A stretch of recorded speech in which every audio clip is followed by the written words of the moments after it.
I know. It's Donna. Hello, everyone, and welcome to Three Coaches, One Topic, our special men's wellbeing edition, which is Pull Up Sandbag. And tonight, as always, I am joined by Shep and Paul. Before we start our conversation, what I'll do is I'll hand you over to Shep, where he can just tell you a little bit about himself, where he is, and what his coaching business is. So over to you, Shep. Thank you very much. So hi everybody. My name's Andy Shepherd, or Shep, as everyone fondly calls me. I'm a breakthrough coach. My journey started many years ago in the British Army, where I was what they call a combat medic. And then from there, I developed a niche of wanting to help people, really. So I went more into the mental health support and mental health awareness. And then left the army and then went into the corporate world and the oil and gas and security sectors, working all over the world as a medic predominantly, but then in the dirty world of security. And then most recently, I had some major back surgeries, 3, in fact, that this year really focused my mind, or last year really focused my mind, and did the relevant coaching certifications. And here I am, and I predominantly coach men. Although I do have 1 or 2 women that do like to be coached by a bloke, so it's not all men. So I do get a little bit of female. I was going to say female exposure, then that's really. Shut up, Shep. I have to say, I'm one of those women. I do like to be coached by men. Not exposed, but coached. There we go. It has happened. No. Anyway, moving on to Paul quickly. Okay, I'll throw you guys a rope. Yeah, just want to pull you guys out a little bit.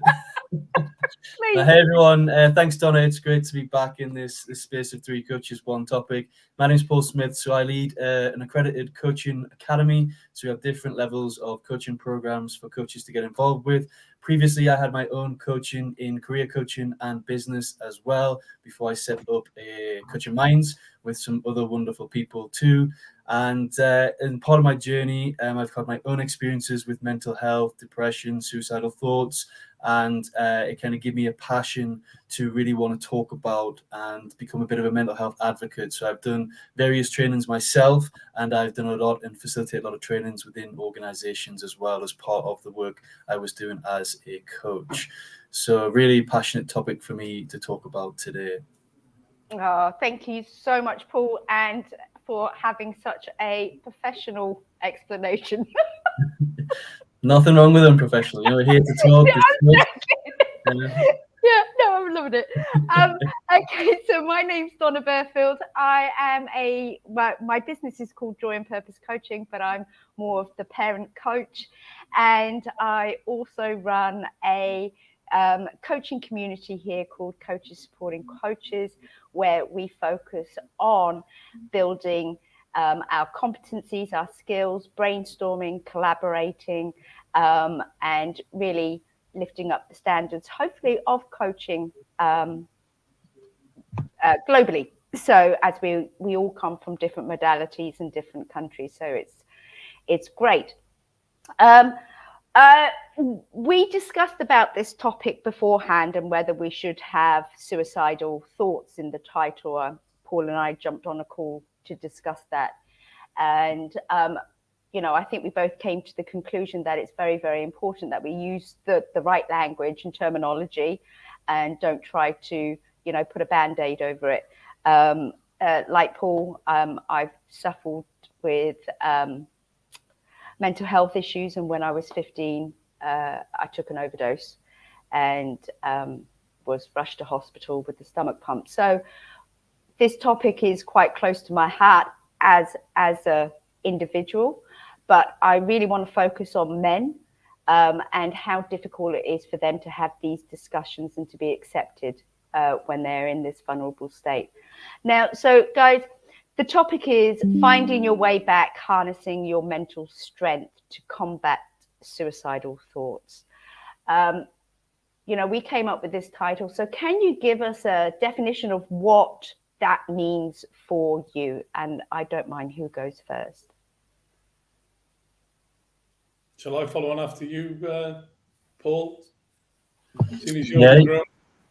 No, yeah, you can. No, I don't mind. I mind either way. So for me, the harnessing your mental strength to combat suicidal thoughts, I think it's an appropriate title, Donna, because a lot of the time when we get into that dark space, and even when we're not in that dark space and we're going through our day-to-days, we can get our triggers, we can get things that start to cause us to fall down. It's a bit of a battle with our mind. It's a fight with our mind. It's a combat with the mental part of us.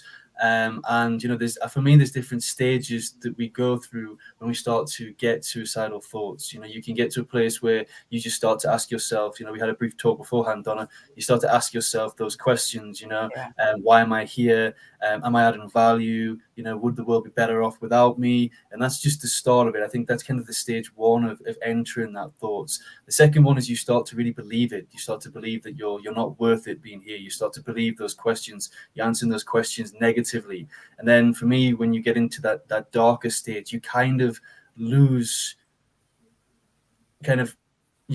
your mind a little bit. I don't know if you guys have been there when you get to that darker stage where you just have no control over the thoughts that are coming into your mind. You don't even know why those thoughts are coming into your mind. And I don't know if that's you. At that point, you start to become conscious and you start to change and grow. But for me, it was just you have these thoughts, things come to your mind that what if I did this, if I did that? It gets really deep, it gets really dark, and you just kind of lose that control. So for me, your mental strength, harnessing your strength is how do you start to battle, not just at that time, but preventative measures as well in the future to stop you from getting back there. But all these different stages in which you fight your mind to stop yourself from getting that point where you lose that control. Shep, I don't know what your thoughts are and if you've ever got down to that level. Yeah, exactly the same. If I'm honest, Paul, and I think you're right. Right at the beginning, we all throughout our lives periodically will have the odd suicidal thought. Doesn't mean that we're going to act on them. And you're right, as you go down that rabbit hole and you start to go deeper and deeper and darker, you then it's just almost like it's all consuming, and you keep trying to tell yourself, stop it. I'm not going to do this. I'm not going to do that. But then it keeps coming back and back and back, and then before you know it, you wake up with it. You go to bed with it.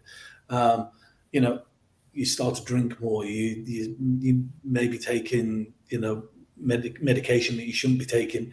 Abuse of not just class A and class B illegal drugs, but also medication. You over medicate and start thinking of ways, and I think that's when you start to get to the really dangerous point where you're only consumed with thinking of ways to actually end it. The messaging that you keep sending out, that we said that, and I know that I've done it myself, that it's that to people around me, you go, yeah, I'm all right, I'm fine, but inside you're not.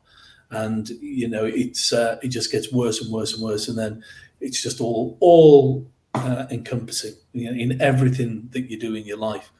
And you're right, it does take that mental resilience to actually pull yourself out of that. And then once you start to do that, I find that once you've found the things that are good for you to get you out of the situation that you're in, that actually things then start to get a little bit brighter, and it's almost like the mist clears a little bit and you can start to see that there's some light at the end of that tunnel. But it all takes time, doesn't it? And as you were talking about that, I just felt this suffocating feeling. And I remember when, as I said, when I was 15, and I'm happy to share this because I understand that this isn't just about women, this is men as well who will go through that. When I took the overdose, my sister ended up breaking the door down. And the ambulance was called and I was rushed into hospital, stomach pumped and put, obviously survived and put on a ward. And there was a consultant with a couple of doctors, trainee doctors around the bed. And condescendingly, he turned around and says, "Don't you feel silly now? This was just a cry for help." And it wasn't. He didn't understand. He didn't understand what was going on in my family at that point, all those things that was happening. So when you're in that state, it's not about taking the easy route out. It's you really, really do feel like you're in quicksand and there's no escaping. So what would be some of your tips when you both were in those situations? What was your lifeline for you to pause and say, I need help? So for me, it was I think that I had a very good support network, and I had I have I have, and these three individuals are still very close friends. And when I got to the point that I was convinced that I was going to kill myself, and that again, I have three young children. It was almost like they weren't even there. The only thing that existed was this dark thing that was in my life, and actually, I still see that. It's almost like a Grim Reaper figure. I actually wake up and I can see him at the bottom of the bed, and it feels very, very real. But if it wasn't for my support network, I cut off all communication. I didn't respond to emails, and I didn't pick up the phone, and I refused to engage until they just turned up one day and said, "We're here to intervene." And then by sitting down and crying and letting that out, and I'd done a lot of crying. I was doing a lot of crying to myself, but I never cried in front of anybody else. And then the floodgates were open, and I couldn't stop. And then at that point, I just went, "What are you doing?" And now I can now recall on that. And it's almost like that strong memory of them being there and me understanding that I wasn't on my own. I now use that every time I start to go into a dark place. I pick up on that, and I remember that, and those emotions that are attached to that memory come flooding right back. So my unconscious mind is there feeding me what I need. So, but do something for you. Read a book if you can. If you can get to that point of doing it, go for a walk, get out of the house, because I locked myself away. I didn't go out. Get out, get into some fresh air, do something positive rather than something negative.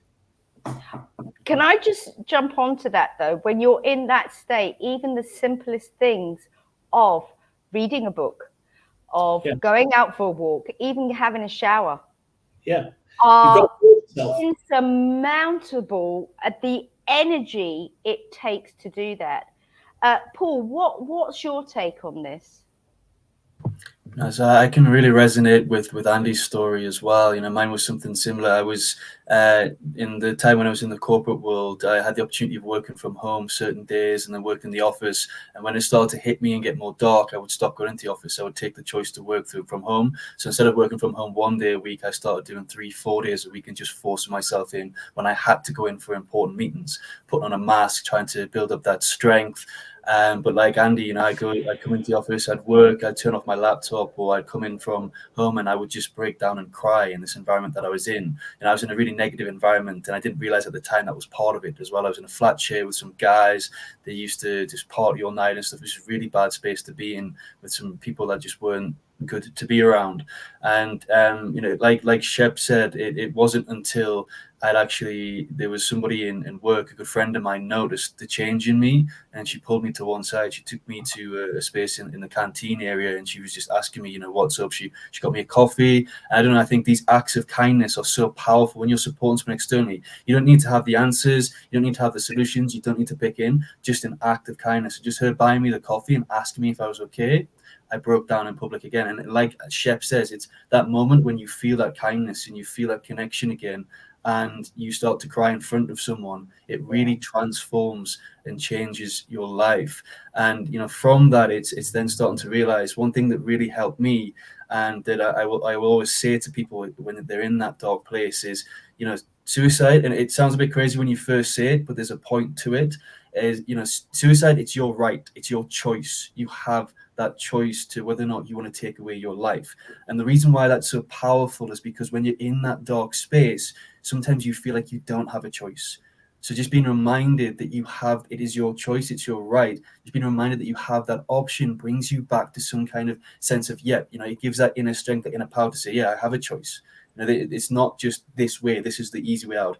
Often when we're feeling suicidal and we're thinking about taking away our lives, what we're doing is we're looking for a permanent solution to a temporary problem. And we don't realize it at that point. But things that really helped me, and this sounds a little bit weird, but what I really used to not enjoy doing, but what used to be really soothing for me is to take a long shower. I used to go in the shower and just sit in the shower and just let the water just pour over me. I don't know what it was about that. Maybe it was I look back, maybe it was a form of meditation for me in that dark space, but it was something that eased me. It allowed me to just feel my emotions, to carry that through. And then from there, as Shep mentioned, I read books, I found podcasts. If you struggle to read, listen to something, it can be a lot easier. And just start to open up and talk about it, because the more you talk about it with people that are there to listen, Donna, not the people that are there to say, you're, like you said, the language is really important. Your words like, you're not thinking about doing anything silly, or this is it, why are you feeling this way? The other thing as well is when people say, you need to, like Shep, you mentioned you got 3 kids. It doesn't help when people come to you and say, you got to think about your kids. This is selfish. This is this is that. All the language that people use, and I think it's changing. I'm feeling a change in a sense, and we've talked about this before. There's awareness on how that's changing. But just when people use those words, they don't realize the damage and how much more they're affecting a person or ourselves when we're in that dark place. So it's just finding that someone just to talk to that's there to listen. You don't have to have that solution. Honestly, for me, I think kindness from other people is such a powerful tool for you when you're in that space. 100%. Sorry, Shep, can I just pick up on the kids aspects? And I would love to hear your intake on that, of when people turn around and say, and also imply that you're being selfish if you're contemplating, or you've got suicidal thoughts and you've got children. But when you're in that space, you're doing it for your children in some respects, in a warped way, because they're better off without you. When you're feeling so down, you see the negative effects, you're having arguments, you're picking arguments, your relationship with your kids. So it's very difficult when you can internalize it. Well, no, actually, my kids will be better off without me. Well, that's what goes through your mind, and it's the fact that your kids wouldn't doesn't even come into your thought patterns. You're making an assumption on their behalf, because of the dark hole that you're in, and that I think that the stress, that the additional stress or strain, I prefer to use the word strain than stress, but the additional strain that's put on by just the wrong use of language, or even where we are in the world. I mean, we're lucky in the UK that suicide was decriminalised, so that because back then when I always remember speaking to my mum once about it, and she was saying, well, years ago, if you attempted suicide, you'd be going to jail. So there was that added stressor that was put onto that. So I think we've come a long way in being able to openly talk about it, and I think that's really important. And if we can openly talk about it, it demystifies it, and it actually makes it something that we can look at and we can address. And there's nothing wrong with saying to someone, do you have suicidal thoughts? Are you having suicidal thoughts? Have you tried to commit suicide? And I think we're all because it's such a taboo subject, or has been, and I think you're right, Paul, it's changing now. But I think it's always been such a taboo subject that we don't talk about it. Let's not talk about it. Or, then it enables us now to have an open conversation And you're right, that act of kindness and love and being able to say to somebody, put your arm around them and go, are you okay? Let's go and have a chat somewhere, just me and you. Or I'm here to listen if you just want to say anything, or you don't want to say anything, but just know that you're in a safe space. That means so much more. Do you think we've really come that far? Because personally speaking, I don't. I think we're a lot more aware, and I think there's more training with regards to how you cope and communicate with people. But I still think there's quite a strong underlying sense of judgment, and you have to be really, really careful, whether it's HR or whoever, you know, especially if you relay this to anybody at work, you still have to be quite careful. But I think it is changing, and I think it's, yes, you know, it's not perfect, and we've got a long way to go, but we've made really good inroads, especially when you look at men now openly talking about their mental health. You know, 5-6 years ago, you wouldn't have had as much. You wouldn't have had anybody, and they would have. There's again, a lot of it comes down to your conditioning and where you come from. Men have to be this. We had this when we spoke a couple of weeks ago. Men have to be a certain way. They have to be the breadwinner. They have to go out there. They have to do this. And then when, for whatever reason, that doesn't happen, if it doesn't happen, then the feeling of guilt that is then put on top, feeling that they're not worthy, all of that. Well, years ago, that would have been locked behind the self-closed doors that we all have, or put into Pandora's box and locked away and the key thrown away and never to be spoken of again. Now, more and more awareness is coming in. There's lots of awareness campaigns going out there that are raising the question of men's mental health and being able to turn around and say, how are you feeling? That in itself is a huge step in the right direction. I think that, anyway. I think you can definitely see a change for the good. Not perfect, a long way to go, but it's a good start. Yeah, no, I agree, Shep. I think, you know, we've taken a big step, a big leap, but I still think there's a lot of work for us to do, because if you look at the statistics of the people that have taken their lives is going up. The number of suicides is going up. It's increasing. It's not decreasing. You know, we've got to factor in other things. We've just gone through a global pandemic that doesn't help situations, and, you know, a lot of us struggled a lot through that. But yeah, I think as you mentioned, Shep, I really think, you know, the men are starting to talk, which is great. We're starting to talk more about it, but I still think it's a difficult topic for a lot of people to talk about, because, you know, if you really want to support someone, you really want to help somebody, you've got to be able to empathize with them. Empathy is the key to support, to truly support someone. And it's difficult for those who've never been there to empathize with people who are there, because they kind of empathize with something they don't understand. So those who've never been to that point, to that dark place, is difficult. And it's also difficult for people who are on that healing journey as well, because in order for you, if you're on your healing journey, in order for you to empathize with somebody who's in that dark place, you have to connect with the piece that's inside you as well. And that empathy, that connection can cause triggers, and it can affect your emotional stability at that point as well. So it's the people that we are really relying on to support and really make that next leap. For me, from my perspective, is those that have been there and have managed to get their way out, and they need to advocate it. So for me, we'll put up a sandbag. The people we need to find to talk about this more is the people that have been there and have come out of it, because they're the ones that are going to give people hope, show them that there's light at the end of the tunnel, and be able to empathize them on a deeper level than anybody else can. I don't know what your thoughts are. 100%, and I want to pick up on this as well, because the fact that there is that stereotyping or misconception that, well, what's wrong with you? You've got a nice house, you've got a good job, you've got an attractive partner, you've got 3 kids. You know, you're just, you're copping out here. It can't be that bad, you know. So, as you said, Paul, it is really about having that person. It helps if they can empathize. They can resonate with where you have been or where you are, and not basing it on the external factors. This is very internal. and your boundaries are different to other people.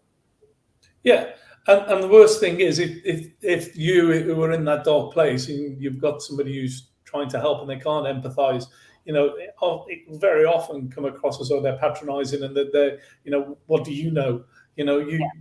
How can you understand what's going on in here when you've never been there yourself?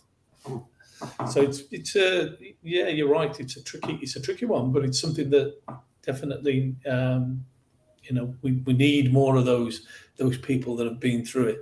And funnily enough, in some of the guys that I see who had some really, when we talk about trauma, yes, in our lives, majority of the time we're talking about psychological trauma than physical trauma. But when I speak to people who've been through some really pretty horrendous physical trauma, the loss of multiple limbs, in a very hostile environment. So you've got the situation that builds to that is already putting on your mental stresses, and then you lose your limbs. You may being men, you may lose your genitalia, and then you've got these incidents of them feeling that not only are they inadequate because they've lost their legs and their arms, or leg and arms, whatever, but they've also lost the ability to father children, and that mental strain on that is phenomenal, And when I've spoken to them, some of them will say that the worst trauma that they've had, they can deal with the loss of the limbs and things like that, and they've gone through good therapy for the stresses of battle, if we want to coin that phrase, or firefighters or whoever they are that have been in a pretty traumatic environment. It's the emotional things that really get to them. Marriages breaking down, and all of that, and that then just triggers everything back, and it just brings it all back, and it puts them in a really, really deep hole. I agree with that, Shep. I think it's a really good point. And Donna, you made a really good point as well. I think, what we need to understand is mental strength is invisible. We can't see it. We can never judge someone by their lifestyle and what they do. I know people who've been through horrendous things, but they're mentally and happy, and they're strong, and they can really deal with it. And you can look at somebody at the other end of the spectrum who has absolutely everything, like you mentioned, Donna, house, car, everything. Look at some of the celebrities. The most famous one we mentioned is Robin Williams. You could look at Robin Williams and say he had absolutely everything. He had a great life. No one would ever know. But you cannot judge people by their lifestyles. As Shep mentioned, you don't know what's going on in here. You don't know what people are going through. You only see snippets. And one thing I really don't like is in terms of people. It allows us to make the mask that we create easier is social media. Social media now makes it so easy for people to paint a nice picture of their life, but we can never see what's going on. People don't want to show you the dark sides. People don't want to show you the struggles and all that. They want to show you the good snippets or what they can pull that makes it look like everything's okay. But you cannot judge people based on their lifestyle. No, but to be fair as well, there are a lot of people, like I'm a very naturally happy, bubbly person. I love life, and I try to make the most of it. However, there are times that is a mask, and when there are days where I am struggling mentally and physically because of the numerous autoimmune diseases I've got, it does affect you mentally. People don't want that, Donna. So it's hard to show up as your true self on those days. So as you were talking about Robbie Williams and so forth, and with the celebrities, how that, it's stigmatized for them.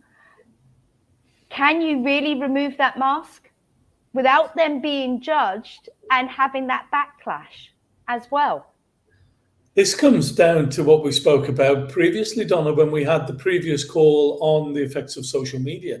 And, now it's all too easy for people to have an opinion and make comments, and usually negative comments, about whatever aspect of that is, and that just compounds it. And Yeah. but yeah, it's a tough mask to take off, because you would feel, well, why should I take it and expose myself to more vulnerabilities, to more attack by someone or groups of people that I don't even know.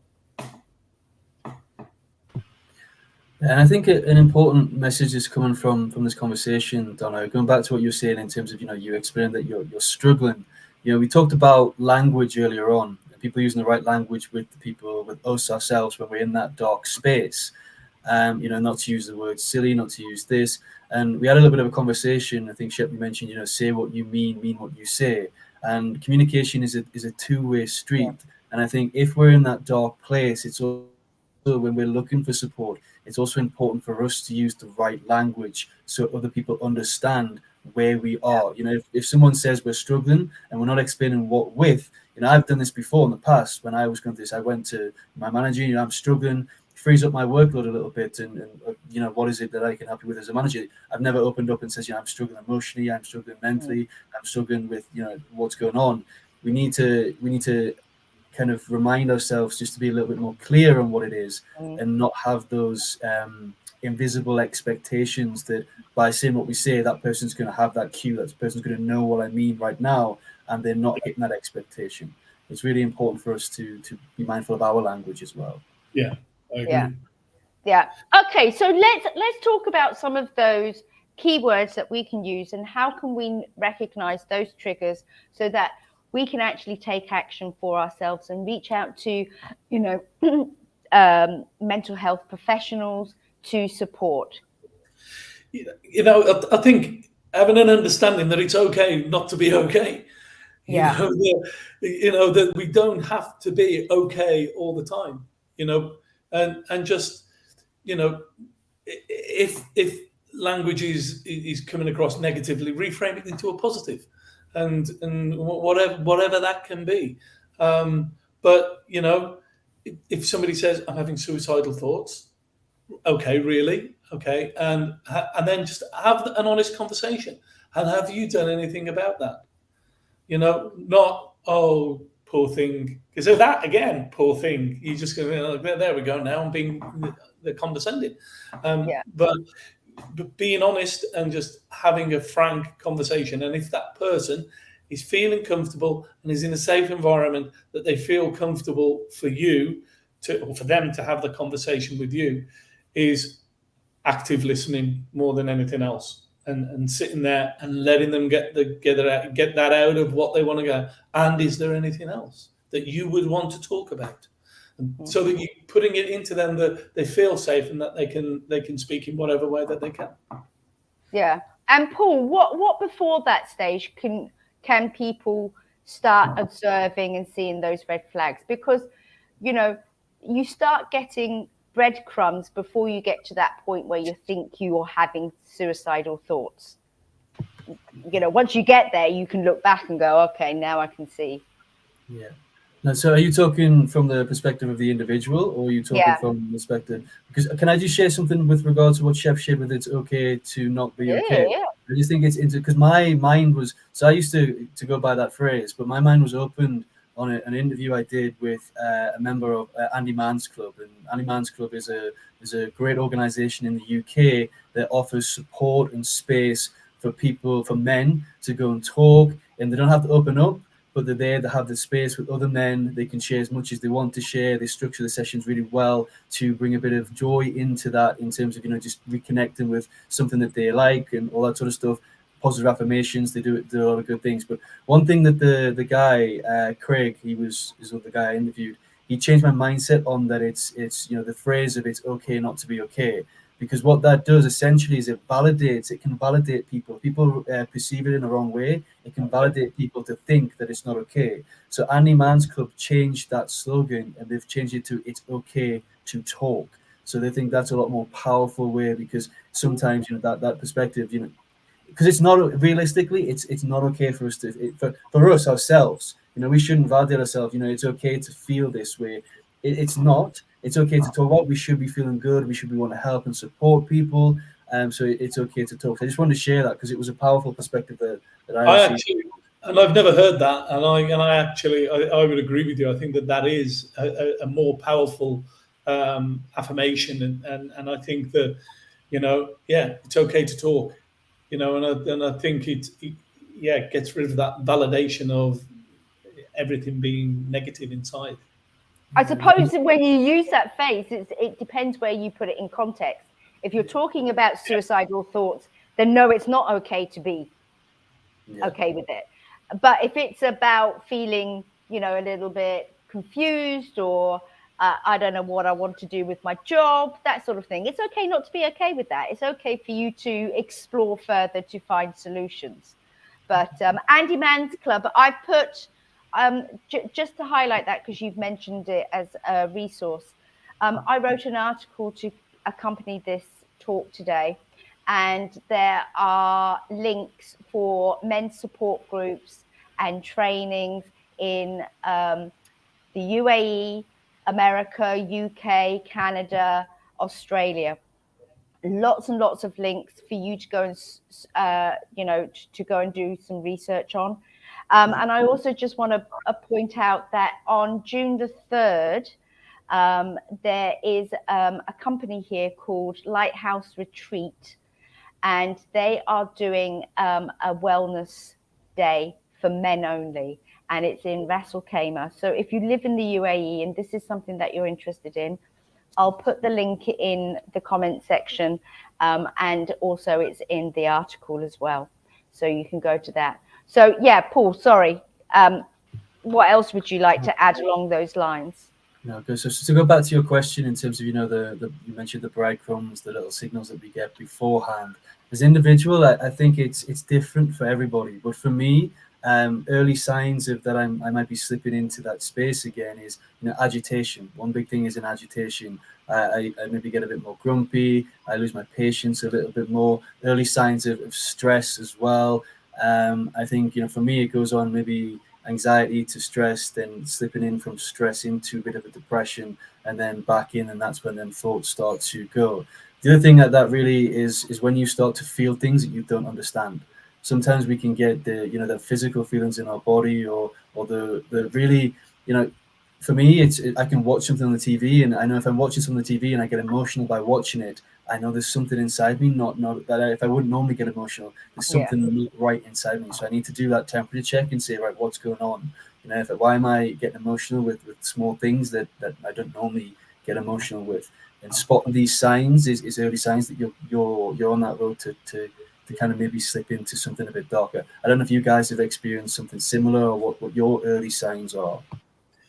I get lack of sleep, and I all of a sudden no, but you know, even when I know that, you know, I'm really tired and I want to go to bed, and I get to bed and then I just can't sleep, and then pretty much like you as well, I become hypersensitive.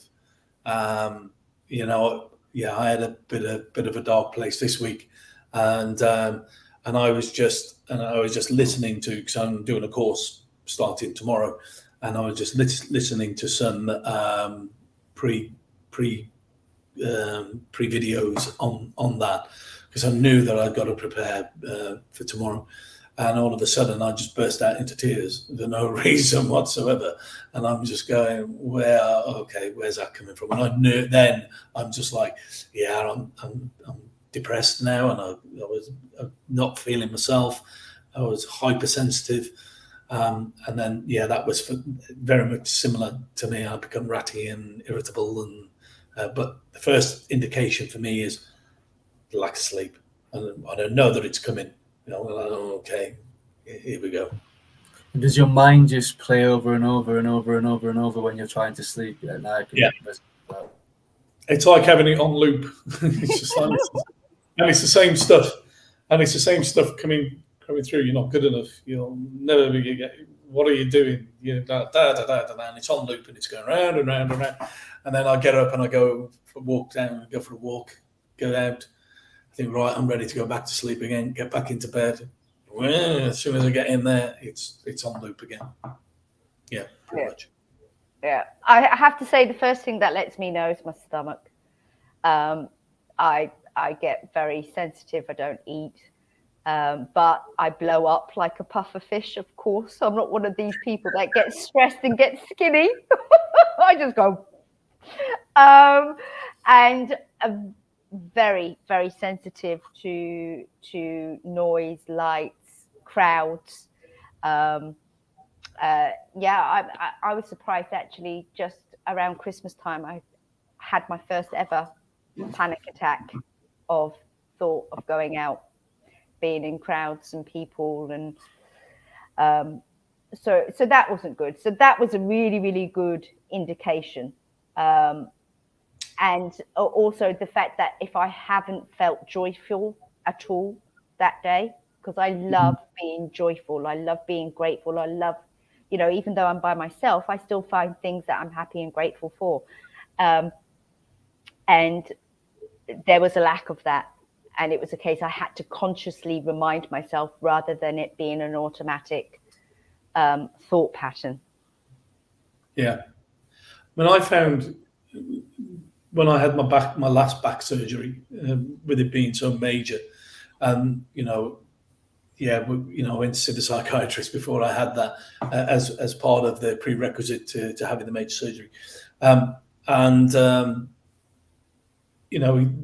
he was really explaining that it's going to be life changing, and that you're gonna be restricted in your movements and everything else, and I found myself there because I was so sedentary for such a long time. On and off, I've been having surgery for 3 years, so I'd put on a lot of weight, and that was beginning to bother me. And then when I had the last operation, I didn't want to go out in public. I didn't want to go anywhere. Yeah. I was afraid to be in it. And initially, it started off as a fear of falling over and the pins becoming dislodged, or them failing again, because the first operation that I had on my lower back, the surgery didn't work. The pins were moving. The pain was quite horrendous. So I'd gone through a long period of being in pain. So I got used to being in pain. And then when I had the second operation, I was out of that pain for a good proportion of it, but I could feel my mental health not doing great, because what started off as me going out for what I thought was a practical reason, and my mind was telling me it's a practical reason, it's okay, don't worry about it.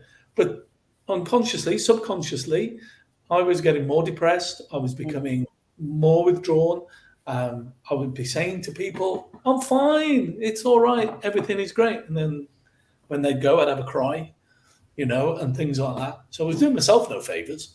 And then I just got to the point where it was like, you're depressed, stop it. You need to start using your own mental strength now to pull yourself out of this. You can do this. You can do this. You've done this before. Yeah. And literally, I then started, I'd go out and then I'd take the dog for a walk. And that was the greatest thing for me. And it's great having a little West Island Terrier. They don't walk very far. But it was great to get me out and get me into the outside and to get some fresh air. And it was during winter, so the weather was quite nice here, so not too bad. So I could do that, and I started to get out more. And then I went out for a meal one night, and some guy walked past me, and was just abusive because of the way that I walk, because I'm stiff now, and I just was mortified that somebody would say, and it was quite derogatory, and that just added more onto an already feeling of you're fat, you put on so much weight, you can't go to the gym anymore, and I used to be really fit. Can't do any of that. Can't go running. I used to run all the time. Can't do any of that anymore. Can't even swim because the metal pulls you down into the bottom of the pool. And it was like this perpetual circle. But again, once I started to get that mental health, that mental agility, coping mechanism and agility in my brain to sort itself out, it changed me. And I was just like, yeah, now I can. Oh, sorry, I thought Paul was going to say something. Let's pause. Thank you, Shep. No, well, because we've only got another 10, 15 minutes left. I just want to ask, okay, I know we're not mental health professionals with regards to that, but how can we help support people that we know seek out the right mental health professionals? Mental health first aid courses are brilliant. They're really good and they're inexpensive. And in some places they're free. And you'll find some organizations will put them on for free for individuals. And that can be done by anybody. And that's the beauty of them. And the idea is to pick up the subtle signs that somebody is not doing, that somebody's having issues and that they're not doing okay. And that you can ask the right questions and you can ask them what they need.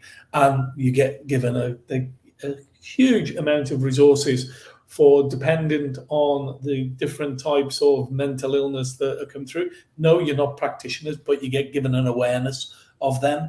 And that, a huge catalogue of resources and organisations that you can refer people to.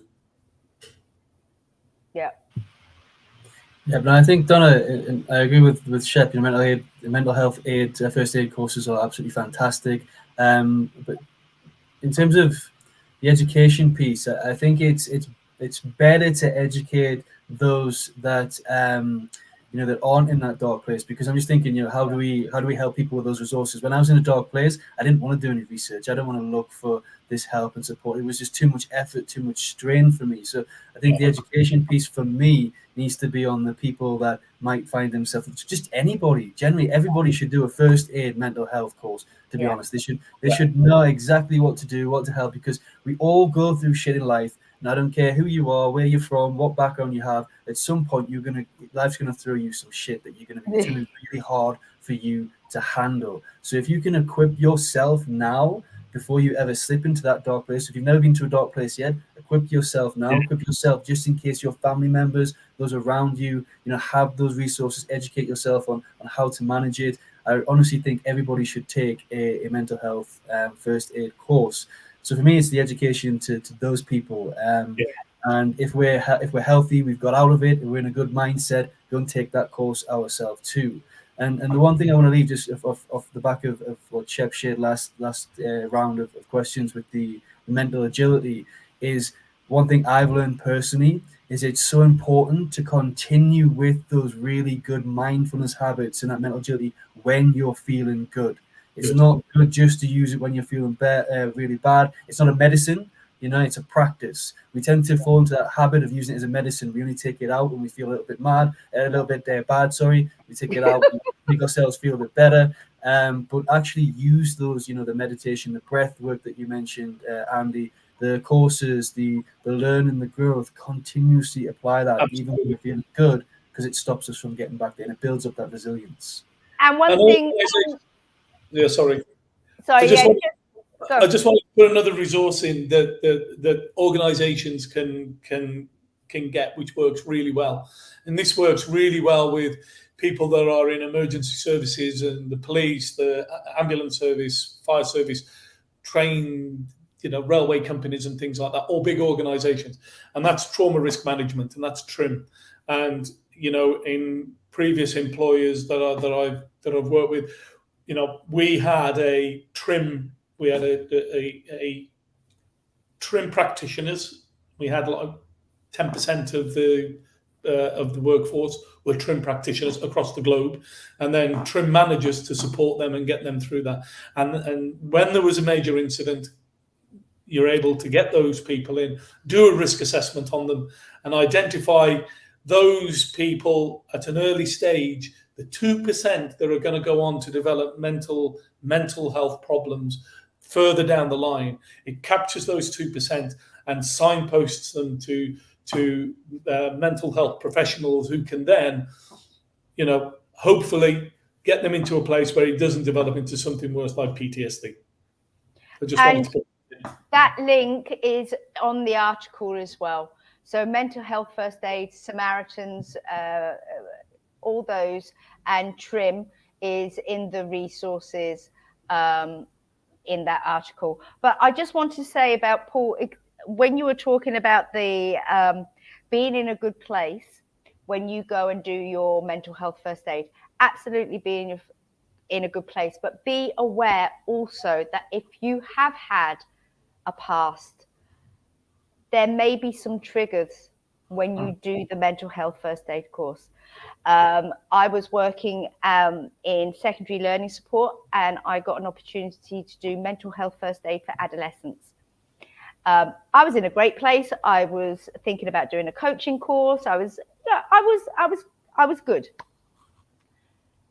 Oh my God, it triggered a lot in me because we ended up talking about obviously suicide, anorexia, trauma, sex abuse, and all these things. And all of these things had happened to me when I was a kid, but I thought I'd handled that. I hadn't even thought about that in years. So doing that mental health first aid course, whilst it was fantastic and I highly recommend it, just make sure then that if you have had trauma in the past, that you have support systems in place and recognize those triggers. And I think, Donna, that's really good. Sorry, Shep, go ahead. No, go on, mate. I was just saying that very quickly that goes exactly the same for TRIM as well. You've got to be careful that there may be some triggers. Yeah. No, and I think that's an education piece there, Donna, for people who are holding or hosting these mental health first aid courses or TRIM courses, in order just to have that at the beginning, at the beginning of the course. Make people aware that, a lot of the courses that I've done have always had that. They always said that at the beginning, this may cause triggers. If you've if you felt suicidal in the past, this might be a difficult course for you to attend. So please consider this before you proceed. So I think it's a bit of education piece. If people are out there and they are doing these courses, to have that caveat at the beginning for the benefit of the person as well. Yeah, and that's a really good point, Paul. And when I did my TRIM practitioners course, I did it here in Dubai, and a specialist team came over from the UK. And TRIM was developed by the British military predominantly. It now goes out to industry, but right at the beginning, there was this caveat: has anybody been in a traumatic event? And so I put my hand up, and they said, "Well, what happened?" And I said, I told them about Libya and being arrested and being interrogated and then not being able to get out, and NATO were dropping bombs and doing all of that. Anyway, all right, okay. So they then, rather than just making it a caveat, I actually went, and they I didn't realize it at the time, but I was having a TRIM session, a semi-TRIM session, and they took me to one side, and they, purely to make sure that through an interview process that I was mentally fit and mentally capable, and I don't mean education-wise, but mentally fit and mentally capable to be able to do the course. And I think that was absolutely brilliant, and I really appreciated that, because it meant that actually they are taking this seriously, and they are, conscious of the fact that this may cause triggers. And to me, they were like, look, if it's any time you get a trigger and you need some time, put your hand up, let one of us know, and then we'll take you to one side and we'll have a one-on-one with you. And I found that really, really good. And this is one of the reasons why I started Coaches Supporting Coaches as well, is because, as coaches, and especially if we're doing online coaching, it's very isolated and insular. So, when we were having those meetup in-person events, it was about supporting us, because our clients, we may not realize it, could be discussing things that could trigger us, which then ends up us having difficult conversations or reacting in different ways negatively to our partners and to our children. So that's why Coaches Supporting Coaches was there, to turn around and say, you've got a safe space.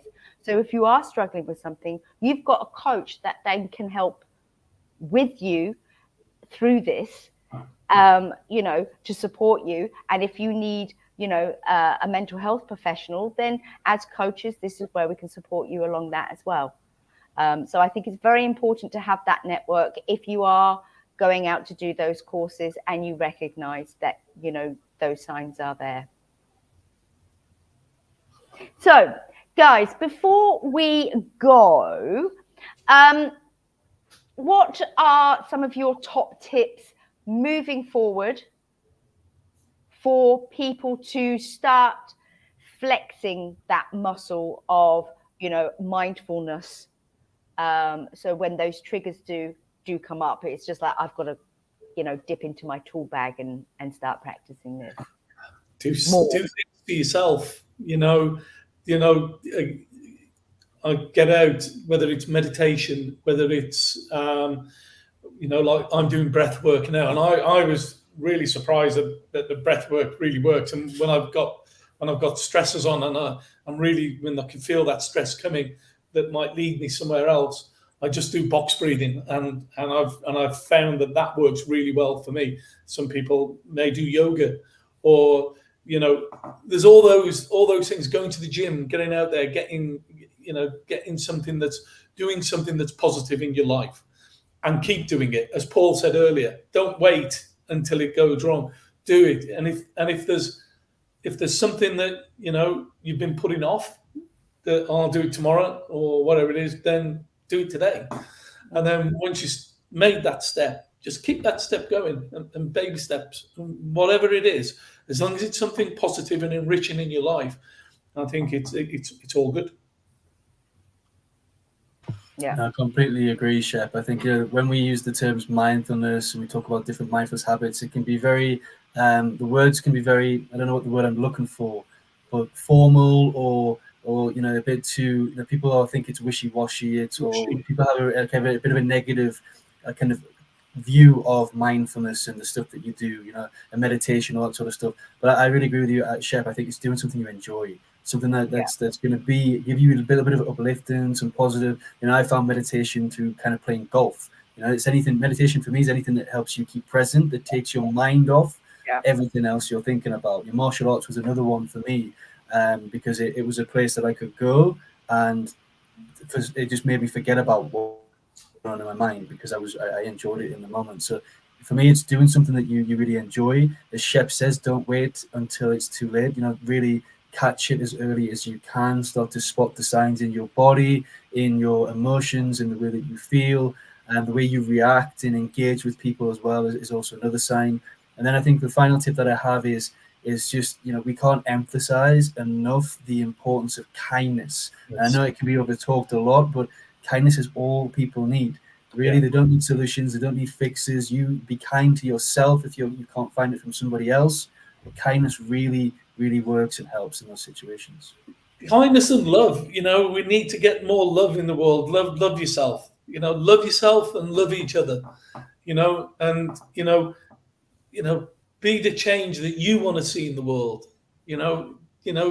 Just go out and love each other a little bit more. And I think we need to do that. If we can do that and be kind, your world's your oyster. Yeah. And my tip is to, no matter how low you are or you get, you always have something that is of value, and never forget that. You may not feel it, and that goes hand in hand with that act of kindness as well.